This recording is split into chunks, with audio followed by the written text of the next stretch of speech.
Oke, Assalamualaikum warahmatullahi wabarakatuh. Perkenalkan, nama saya Rahadi Siswoyo dari kelas PB 2020 dengan nomor induk mahasiswa 2002007407. Di sini saya akan mempresentasikan PowerPoint saya mengenai literasi baca tulis dalam artikel menyikapi potensi tulis baca puisi siswa melalui figur ibu dengan stimulasi. Nah, kita lanjut. Di sini ada sedikit pendahuluan tentang literasi baca tulis. Nah, literasi baca tulis sendiri merupakan salah satu dari 6 literasi dasar yang harus dikuasai oleh manusia. Literasi membaca dan menulis merupakan literasi yang dikenal paling awal dalam sejarah peradaban manusia. Keduanya tergolong literasi fungsional dan berguna besar dalam kehidupan sehari-hari, misalnya seperti membaca berita, membaca kabar, membaca buku, membaca informasi, seperti itu. Nah, terlebih lagi di era yang semakin modern seperti ini, literasi baca tulis yang baik diperlukan agar kita mampu menyaring informasi dengan baik dan benar.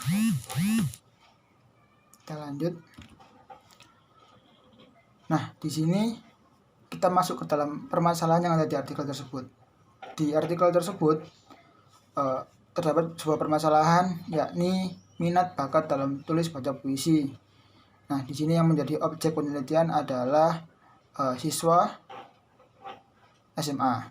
Nah, kira-kira penyebab utama yang menjadikan minat baca puisi itu rendah adalah yang pertama, sulit mengembangkan kreativitas.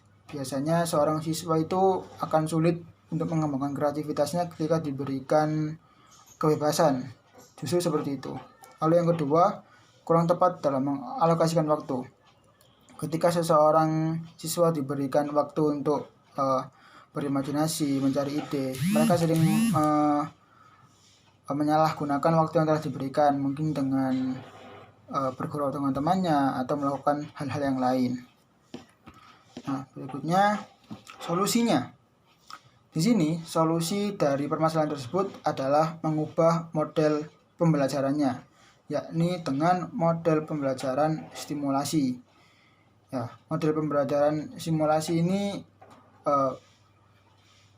prosedurnya antara lain dengan menganalisis karakteristik siswa dan menentukan strategi pembelajarannya. Nah, analisis karakteristik siswa salah satunya adalah gaya belajar siswa. Berbicara tentang gaya belajar, terdapat 3 gaya belajar. Yang pertama visual, yakni yang menggunakan indera penglihatan atau bertolak pada indera penglihatan. Lalu ada auditory, yakni gaya belajar yang bertolak pada indera pendengaran. Lalu gaya belajar kinestetik yang biasanya memerlukan peraga dalam pembelajarannya atau memerlukan contoh seperti itu. Nah, kita lanjut. Di sini terdapat hal-hal yang membuat pembelajaran menjadi tidak menyenangkan. Ini menurut Suminto Asayuti ya. Yang pertama adalah biasanya guru tidak memberikan peluang kepada siswa untuk terbuka terhadap pengalaman barunya. Lalu yang kedua, guru tidak mampu mendorong siswa memiliki keluasan dalam berpikir. Yang ketiga, guru tidak menyediakan kesempatan berpendapat kepada siswa. Artinya siswa harus mengikuti apa yang disuruh atau diperintah oleh gurunya. Lalu yang terakhir adalah tidak mampu mendorong daya berkembang dan gaya pikir siswa. Ya, artinya tidak memberikan kebebasan seperti itu. Nah, pada metode stimulasi tadi terdapat metodologi penelitiannya. Nah, yang pertama itu terdiri atas tahap perencanaan. Di tahap perencanaan ini banyak sekali yang harus dilakukan, mulai dari mengidentifikasi, menetapkan alasan penelitian, merumuskan masalah, menetapkan cara yang dilakukan, menetapkan instrumen, merumuskan materi, dan masih banyak lagi, hingga mempersiapkan sarana atau prasarana dan sumber belajar yang baik untuk digunakan. Berikutnya adalah tahap tindakan, di mana ini adalah kegiatan melakukan penelitian tersebut. Lalu tahap pengamatan ini adalah tahap mengamati apakah hasil dari metode ini berhasil atau tidak. Yang berikutnya adalah refleksi, yakni tahapan yang dimaksudkan untuk menganalisis semua rencana dan tindakan, aktivitas siswa, dan kemampuan tulis baca puisi oleh siswa. Nah, penelitian akan diakhiri bila tidak ditemukan lagi permasalahan dalam penerapan model pembelajaran ini. Kita lanjut. Dampak model pembelajaran stimulasi. Dampaknya adalah yang pertama, mewujudkan potensi siswa untuk mengembangkan imajinasi dan kreativitasnya dalam menciptakan dan membacakan puisi. 2. Menumbuhkan dan meningkatkan aktivitas belajar siswa secara alami.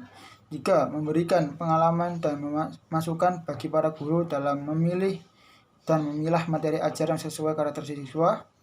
4. Proses pembelajaran akan menjadi lebih menarik untuk diikuti. Nah, hasil yang diperoleh dari penelitian tersebut adalah 1. Minat siswa terhadap puisi menjadi tergali. 2. Imajinasi dan kreativitas siswa menciptakan puisi muncul secara alami. 3. Cara pengucapannya, cara mempresentasikan puisinya dapat dilakukan dengan lebih baik. 4. Secara klasikal, kemampuan menulis dan membaca puisi siswa telah menunjukkan daya serap dan ketuntasan belajar dengan kategori sangat tinggi. Yang kelima, guru tidak lagi mengalami kesulitan dalam penilaian. Yang keenam, aktivitas pembelajaran dirasakan meningkat. Yang ketujuh, suasana pembelajaran dirasakan kondusif. Nah, terakhir kesimpulannya adalah pada penelitian ini atau penelitian menggunakan metode stimulasi, pembelajaran dapat dilakukan lebih baik dengan hasil di mana siswa mampu meningkatkan potensinya sendiri dalam proses baca tulis puisi. Nah, selain itu kemampuan dan minat untuk literasi baca tulis harus dikembangkan agar memiliki kualitas kehidupan yang baik serta mampu untuk turut aktif dalam kehidupan sosial baik mulai tataran lokal, nasional, regional, dan global sekaligus. Mungkin itu yang bisa saya sampaikan, kurang lebihnya mohon dimaafkan. Sekian, wassalamualaikum warahmatullahi wabarakatuh.